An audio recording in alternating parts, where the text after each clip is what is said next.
पंडित संतराम राजकीय महाविद्यालय बैजनाथ में 2 दिवसीय अंतर्राष्ट्रीय सम्मेलन संपन्न। पंडित संतराम राजकीय महाविद्यालय बैजनाथ में लैंगिक समानता, कथनी से करनी तक उपलब्धियों और अनसुलझे मुद्दों के बीच संतुलन, gender equality, rhetoric to action, balancing achievement with unresolved issue पर 2 दिवसीय अंतर्राष्ट्रीय सम्मेलन का सफल आयोजन किया गया। यह सम्मेलन 8 और 9 मार्च को हाइब्रिड मोड में आयोजित हुआ, जिसमें देश विदेश के कई विद्वानों, शिक्षाविदों और शोधार्थियों ने भाग लिया। सम्मेलन आयोजन सचिव डॉक्टर पवन कुमार सहायक आचार्य राजनीति शास्त्र ने बताया कि सम्मेलन का शुभारंभ 8 मार्च को हुआ, जिसमें सरस्वती वंदना और दीप प्रज्वलन के साथ साथ कॉन्फ्रेंस की शुरुआत की गई।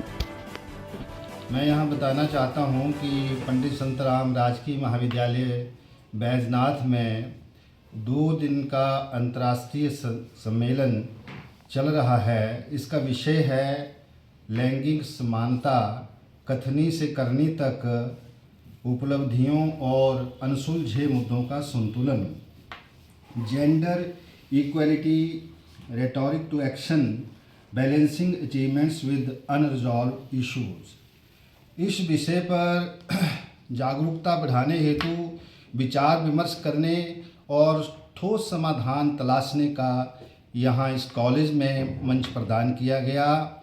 और हमारे इस महाविद्यालय में लगभग 200 पार्टिसिपेंट इसमें हिस्सा ले रहे हैं, जिसमें 180 के लगभग महाविद्यालय के विभिन्न महाविद्यालयों के प्राध्यापक, रिसर्च स्कॉलर, एमए के स्टूडेंट्स और अन्य जो हैं वो पार्टिसिपेंट इसमें हिस्सा ले रहे हैं।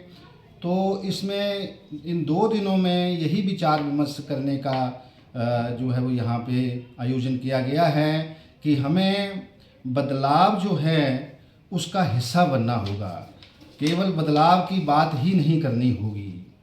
हमें शिक्षा, कार्यस्थल, नीति और संस्कृति में समानता सुनिश्चित करनी होगी और ये हम सब की जिम्मेदारी है।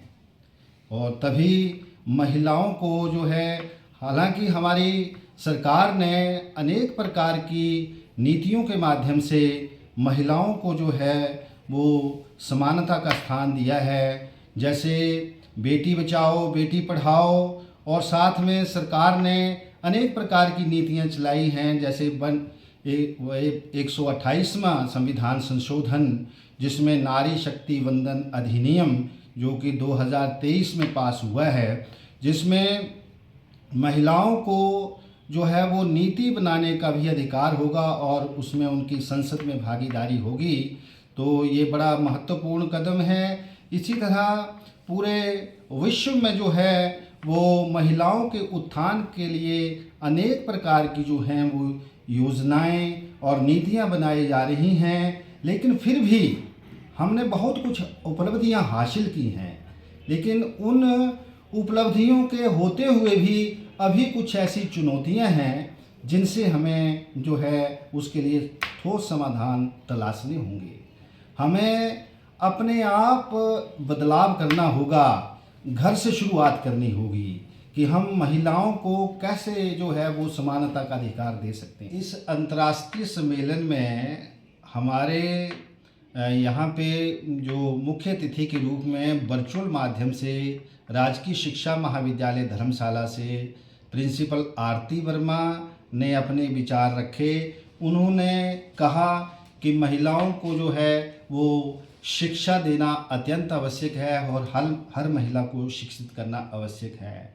और इस सम्मेलन में मुख्य रूप से मुख्य वक्ता जो हैं वो संयुक्त राज्य अमेरिका की जो विश्व वर्ल्ड एजुकेशन पॉलिसी की अध्यक्षा डॉक्टर वर्जीनिया, वो की नोट स्पीकर मुख्य वक्ता के रूप में उन्होंने अपने विचार रखे।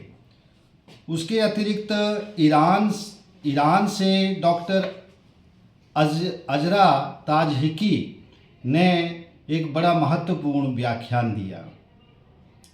उसके उपरांत डॉक्टर मृदुला शारदा जो कि हिमाचल हिमाचल प्रदेश में जो देरा में केंद्रीय विश्वविद्यालय है उसमें वो डिपार्टमेंट ऑफ पॉलिटिकल साइंस में प्रोफेसर के पद पे तैनात हैं। उन्होंने कल यहाँ उपस्थित होकर के अपना महत्वपूर्ण व्याख्यान दिया इस विषय पर। और आज 9 मार्च को सबसे पहले जवाहरलाल नेहरू विश्वविद्यालय दिल्ली से प्रोफेसर कृष्ण मोहन पांडे ने उपनिषदों में महिलाओं का स्थान इस विषय पर जो है वो अपना महत्वपूर्ण व्याख्यान दिया। तत्पश्चात डॉक्टर विनीत कुमार जो पंजाब यूनिवर्सिटी चंडीगढ़ में समाजशास्त्र विभाग में विभागाध्यक्ष के पद पर तैनात हैं, उन्होंने भी अपना यहाँ पे राजकीय महाविद्यालय बैजनाथ में पहुँच करके अपना व्याख्यान दिया। और हमारे छठे और महत्वपूर्ण वक्ता इसमें रहे डॉक्टर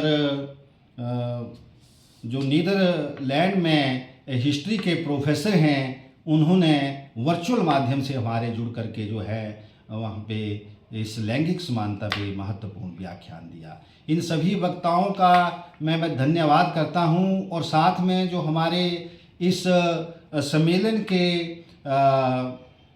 मुख्य रूप से जो इंटरनेशनल कोऑर्डिनेटर रही हैं डॉक्टर शैलजा वासुदेवा, जो पालमपुर कॉलेज में as a associate professor political science के पद पर तैनात हैं, उनका भी मैं हार्दिक धन्यवाद करता हूं। मैं अपने महाविद्यालय की पूरी टीम जो इसको पूरे समर्पण भाव से काम कर रही थी इस कॉन्फ्रेंस को आयोजन करने में, उनका भी मैं तहे दिल से धन्यवाद करता हूं। धन्यवाद।